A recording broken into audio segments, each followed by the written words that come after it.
Hello everyone.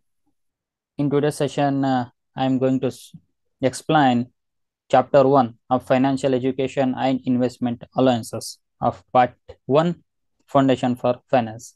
As we know, we have three parts. In each parts, we have several chapters. Coming to first part, Foundation for Finance, we have four chapters. First chapter is Basis of Economics. Let's move further to key elements, that is content which I am going to explain today. Key elements, key economic elements such as income, expenses, saving, factors of production, GDP, time value of money, compounding and discounting, as well as taxation. Then factor influencing decision making in investment. These are the topics which we are going to cover today. Let's move forward to first um, topic, that is introduction first. What is economics? Then we will go for key content. Now, economics, this word is derived from Greek word, that is economics. Economics, house. Nomos, nomikos means managing. If you combine both, then it is just like a task of managing a household things. Few definition also we have relating to economics, which is given by Adam Smith. Adam Smith is also known as the father of economics. They defined economics as Adam Smith, an inquiry into the nature and causes of wealth of nation.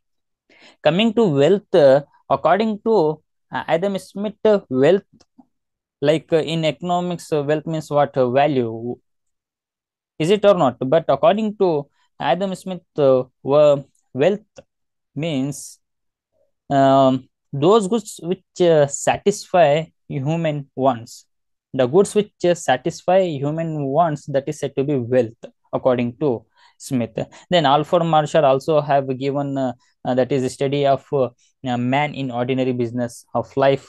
They have different economics like that one. Then Paul Samuelson, they also have described defined economics, such as economics is the study of how people and society choose, with uh, with or without the money, to employ scarce productive resources which could have alternative use, to produce various commodity over time and distribute them for consumption now and in the future among various person and groups of society. By this, we can say that economics is just like, with the help of scarce resources, how human being will satisfy their needs and wants. That is said to be, the study is said to be economics in simple. Then move forward to key elements, that is income. First thing, income refers to the money that a person or entity receive in exchange for their labor or products. However, income does not have a standard definition.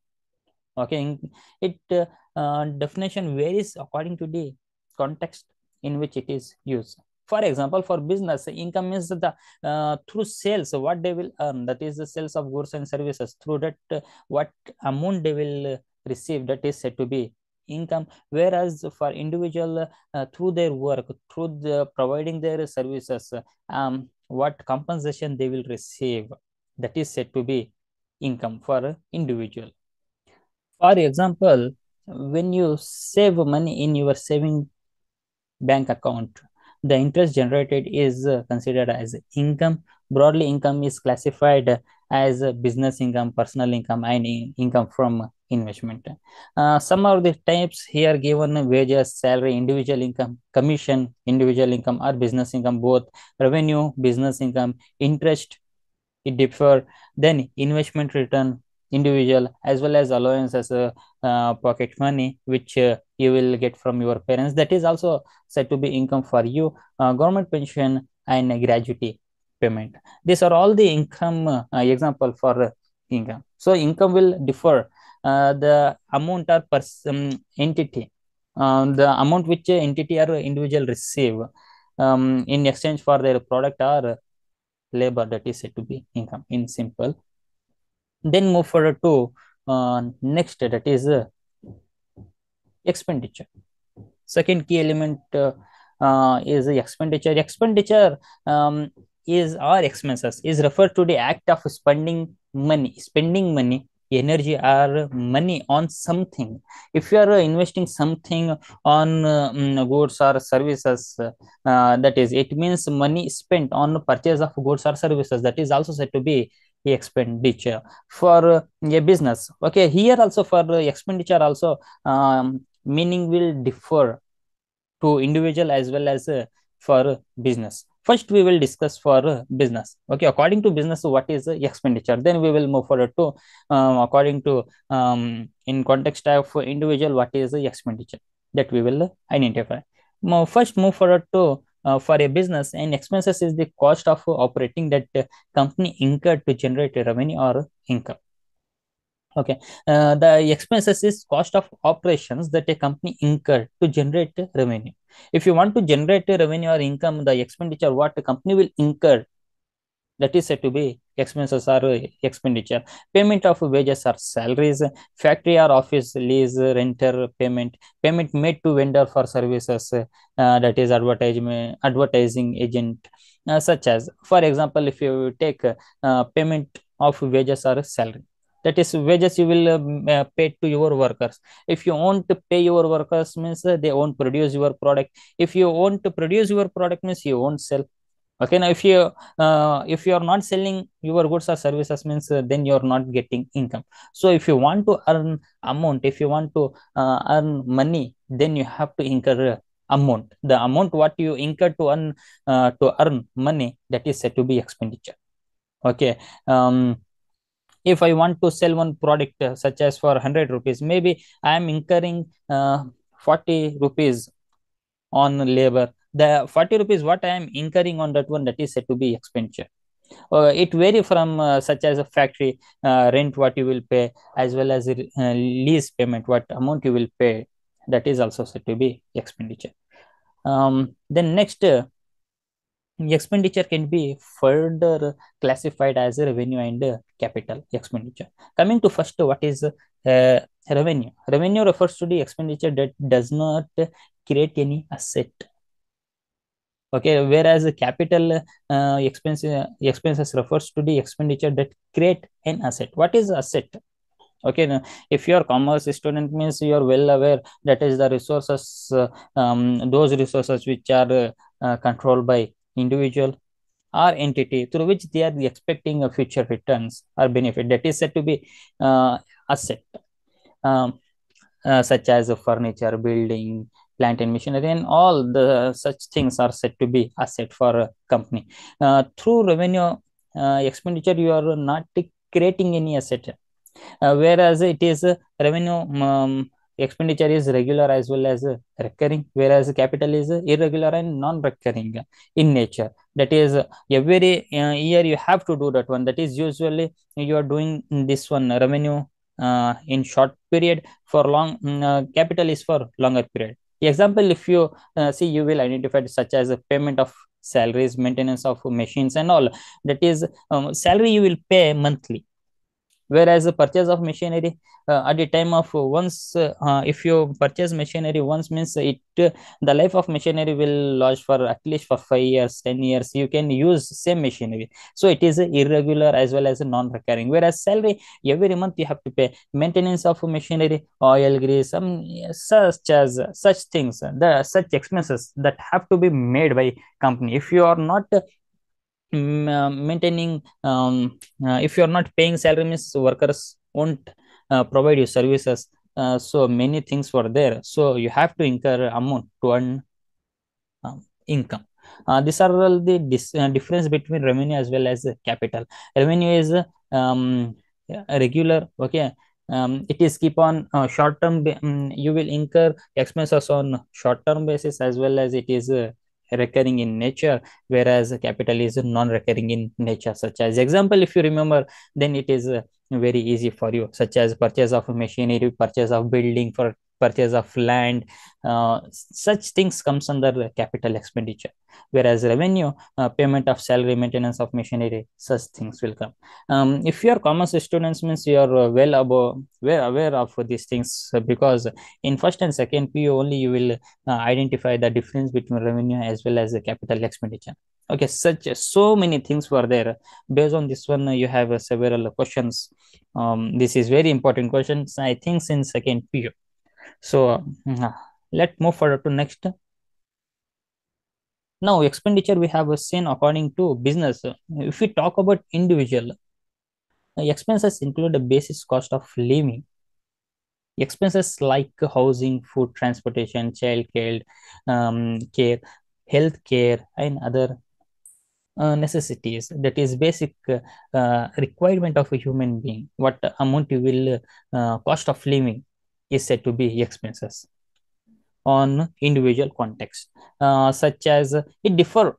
Okay, of course the size of these expenses vary from person to person due to the factor like lifestyle, family size.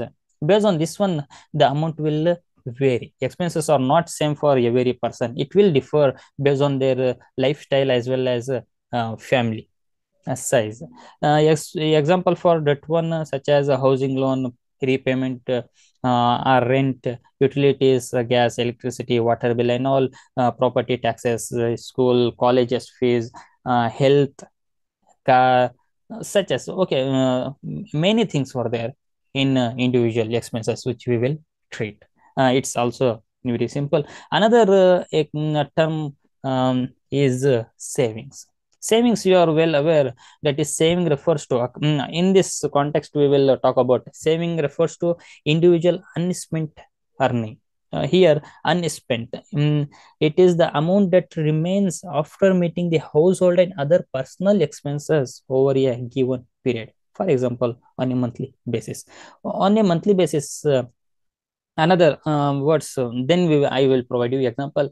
In other words, saving is a portion of income not spent on current expenditure. It is the money set aside for future use and not spent immediately. So savings equal income minus expenditure. Suppose you are earning 30,000 per month or 15,000 per month. Suppose you are earning 15,000 per month, and the expenses, expenditure, what you are incurring is 10, then remaining amount, that is remaining 5,000, is said to be your savings. Or else if your income is 30,000 and your expenditure, um, income means, I think individual salary. If suppose your salary is 30,000 and expenditure, rent, electricity, gas bill, college fee, and all many things were there. Expenditures of individual, suppose it is 20,000, the remaining 10,000 is said to be your savings. The unspent amount, what individual have, that is said to be savings. Now the question arises, why we have to save? Why we have to save? Whether saving is necessary? Yes, because to accomplish goal or objectives in short term, such as buying a mobile phone, or for longer run, higher education, buying house, car. For that one, if you save, then only you can purchase. Otherwise, it is not possible. Suppose every month you are saving 5,000 rupees, then after 5 months, you can purchase a mobile phone worth rupees 30,000 rupees. Or for education, nowadays education is also expensive, so for that one also you have to save, as well as car.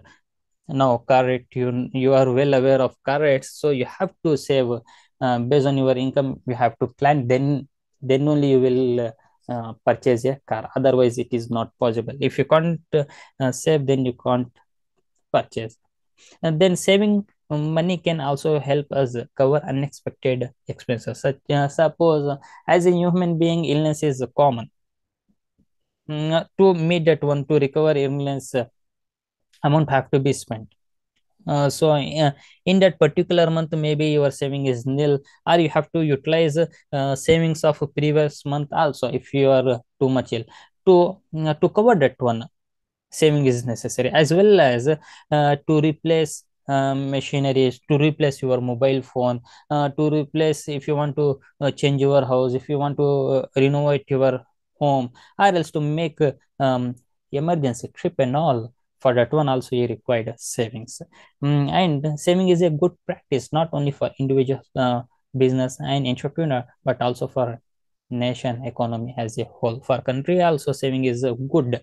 Not too much savings. Maybe you have, as if your commerce or economics background, then you know paradox of theft. What will happen if you save more? Okay, just go and search what is paradox of theft, then you will identify that one. Then apart from that, in additional savings can be invested, yield profitable. That is, if you what amount you are saving, if you invest somewhere else, from that one you will earn income. Okay, if you invest in shares, if you invested in bonds, then you will income will increase. Apart from that, the next that is topic will be factors of production. Okay, factors, let's see what is the factors of production. Are resources that are building blocks of economy. They are what people use to produce goods and services. If you want to produce one goods and services, the factor which required. Okay, economics have given factors such as land, labor, capital, and entrepreneurship. Four factors are very, very essential to produce one goods or to render one services. Such as land, it includes anything that is considered a natural resource. The definition of land can be extensive and include different form of what land yield, like oil, coal, timber. That is, land is natural resources, and even more, it is expensive based on resources what you will get from that one: oil, coal, timber, gold. Based on that one, land value is uh, differ. Apart from that, labor, if we consider it is a human effort. Okay, without a human being, you can't make products. So that is, people contribute to the production of goods and services. They are said to be labor. Any person who is being paid a wages to do a job. Okay, labor is also said to be factor of production. As well as capital, in simple we will say money which is invested in your business. Apart from that, capital is also said to be amount which you have invested in your machines and equipment. That is also said to be capital. And labor, that is also said to be capital for your uh, company. Apart from that, entrepreneurship, that is individual ideas, concept, the person who have investing, that is, but entrepreneurship details an individual's idea, concept, and emotional effort to produce a product or services to introduce into the economy. That is, if you have any idea and you, with the help of that idea, you are creating one product and making commercializing of that product, then you are said to be entrepreneur. Okay, so everything is very, very important. Without, if you miss one, means you can't produce one product. Such as, apart from that, what they expect, that is also important. That is land. If you don't have land, then what, you have to pay rent, then you can take land. Labor, what labor, to get labor you have to pay them the wages as well as salary. Capital, it differ. That is, if you take capital loan, that is the interest you have to pay, or else a shareholder, they will expect you equity. Profit, they will expect, as well as last, entrepreneurship will expect profit. Okay, everyone have a basis of returns, expectation. Everyone have a differ expectation you have to fulfill. Then you have factors of production. Apart from this, GDP. GDP is a economic term in context of measuring the growth of an economy. If you want to measure the growth of economy based on with the help of GDP, you can measure. What is GDP? GDP means the measure the monetary value of a final goods and services, that is those that are bought by final user at again in a country in a given particular time. Normally, usually that is 1 year. Within 1 year, how much people have purchased goods within country, that is said to be GDP, gross domestic product. Within India, how much product have been sold or purchased by final user, not wholesaler or not retailer, final user, that is said to be GDP. Formula is also there: GDP equals C plus G plus I plus NX. That is consumption, government expenditure. That is customer consumption expenditure, government expenditure, investment, how much you have made, plus net export minus import, the net value.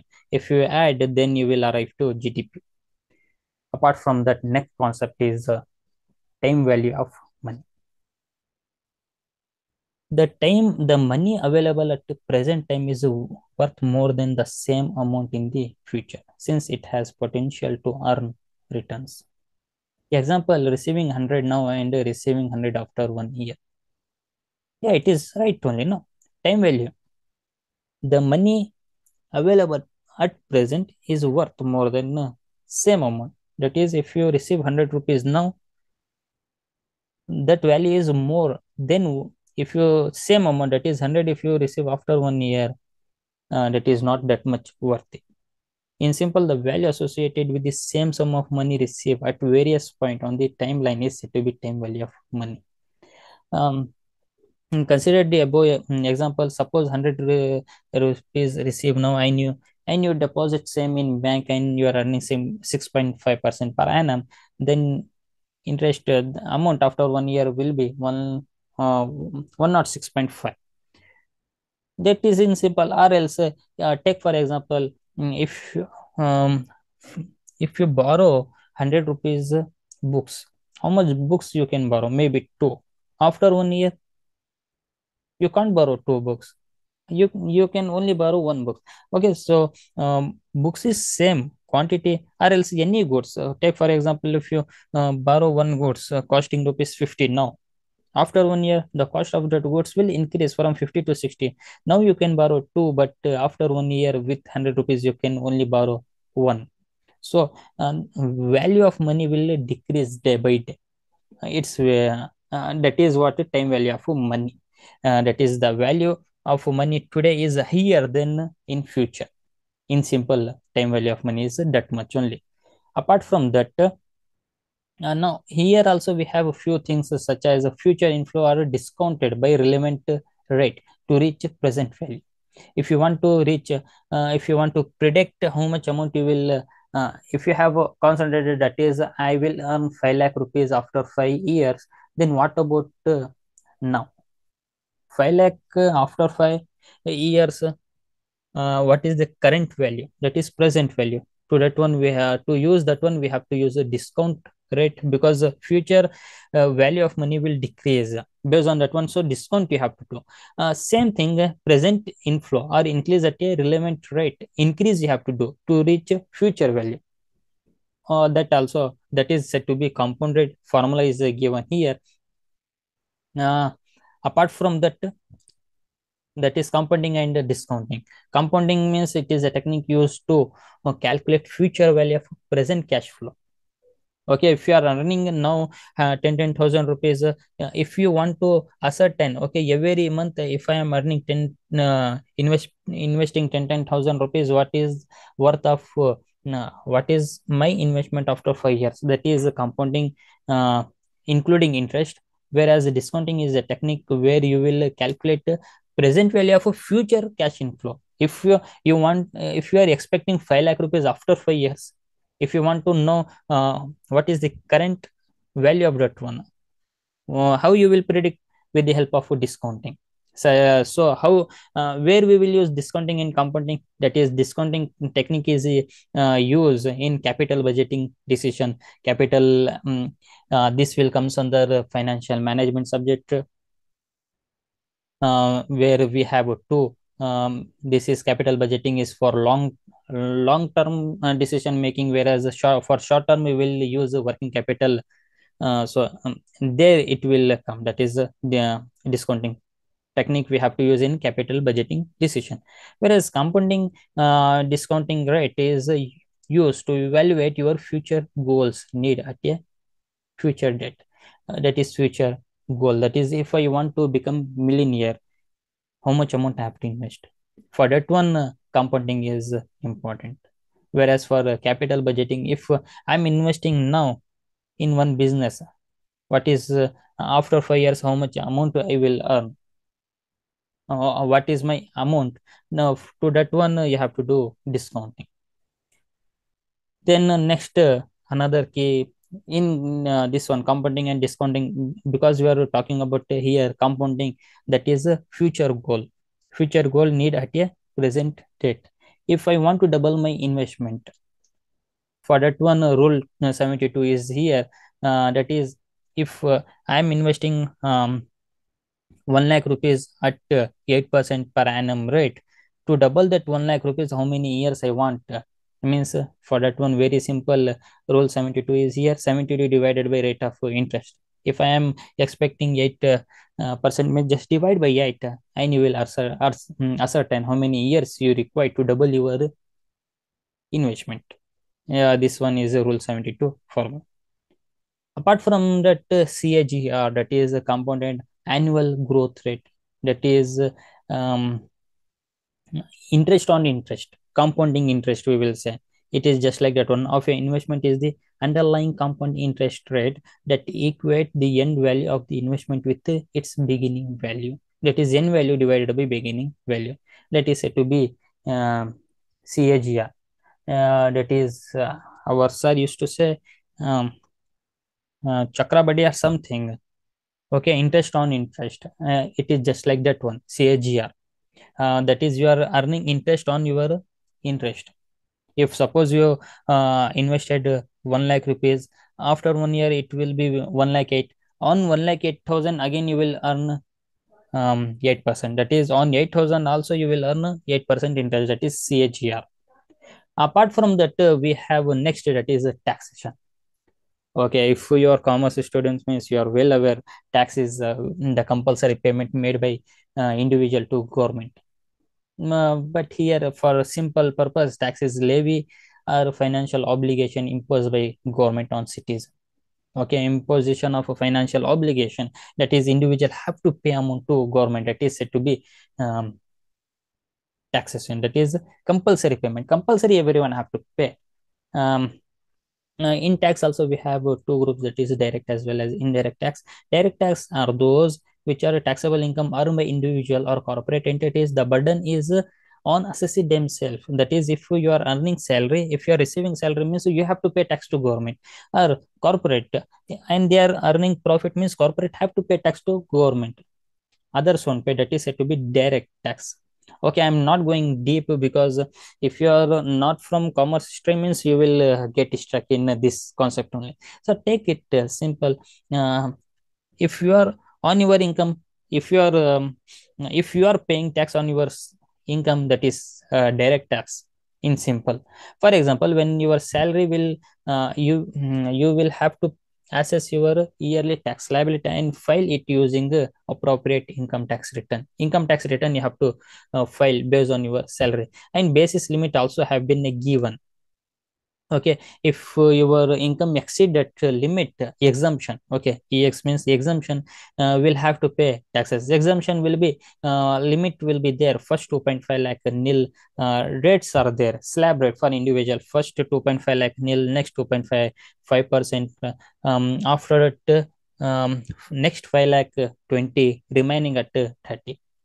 Or else another from recently, means 2 days earlier, that is 15 section 15 BA C. According to that one, first 2.5 first 2.5 nil up to 2.5 lakh, no one have to pay tax. Next 2.5 lakh, they have to pay 5%. Next 2.5 5, next 2.55, like that it is increasing up to 25.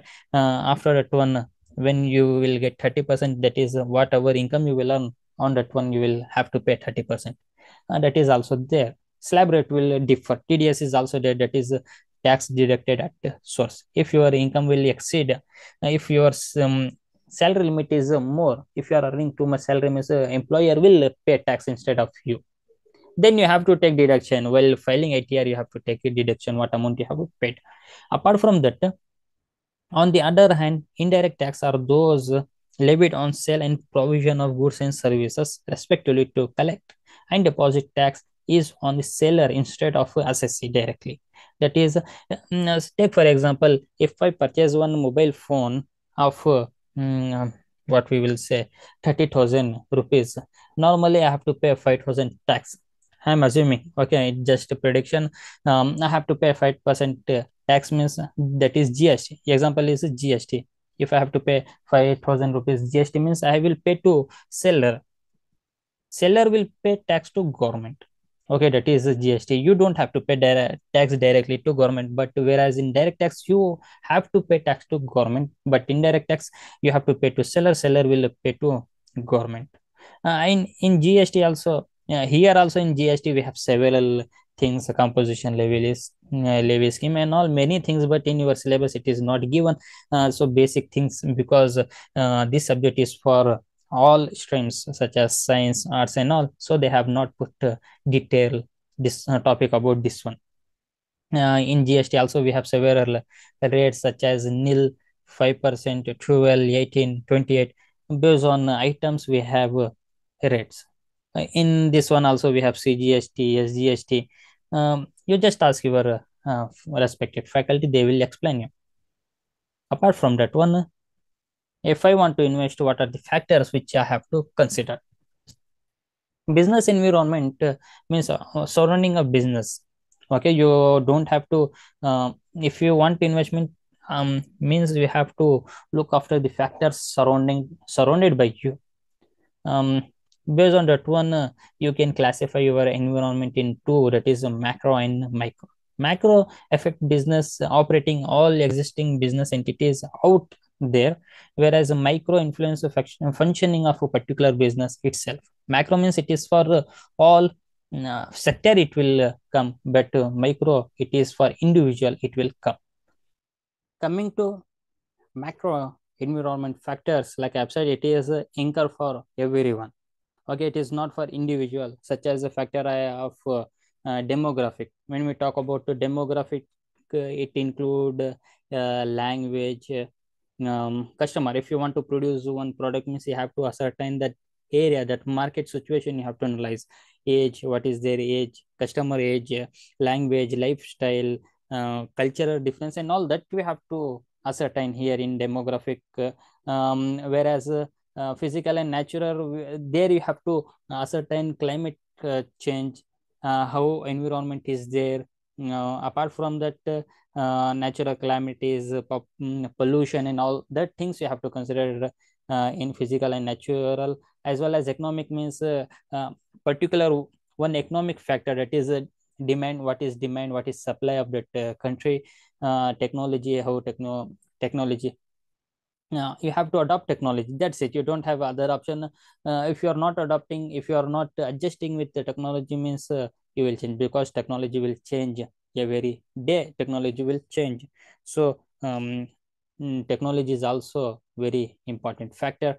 Apart from that, political, legal, social, that is legal country policies also you have to adopt. In social, political parties, that also, based on that political things also having impact on your product or services. Apart from that, when we talk about micro, here we have this factor will affect individually, and which are controllable by the management, because it affect one individual industry or one individual one business. You can control this one. This factor include um, customers, supplier, competitor, general public, and several things were there. Okay, your policies. So many things were there. Customers means how you will treat your customers. Based on, if you change your policies, means you can reduce this factor.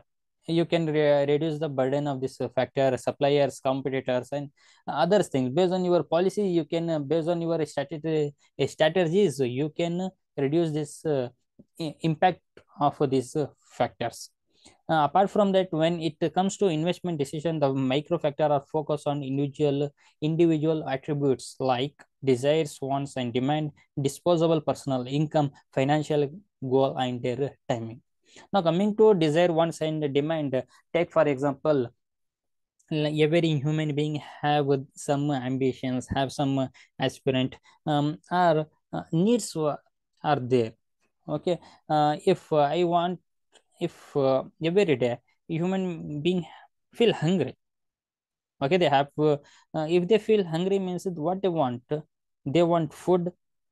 What type of food they want, that create a demand.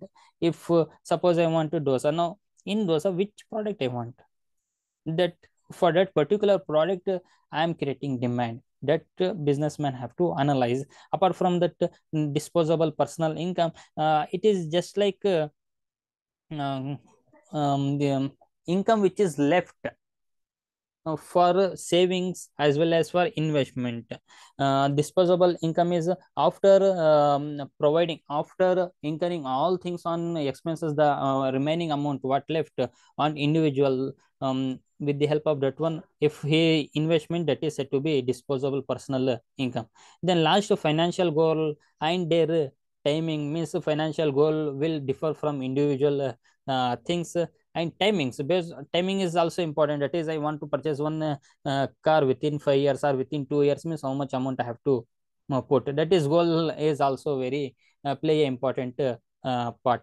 So these are the things regarding chapter 1 of financial education and investment allowances, where we have discussed part 1 of basis of foundation for finance.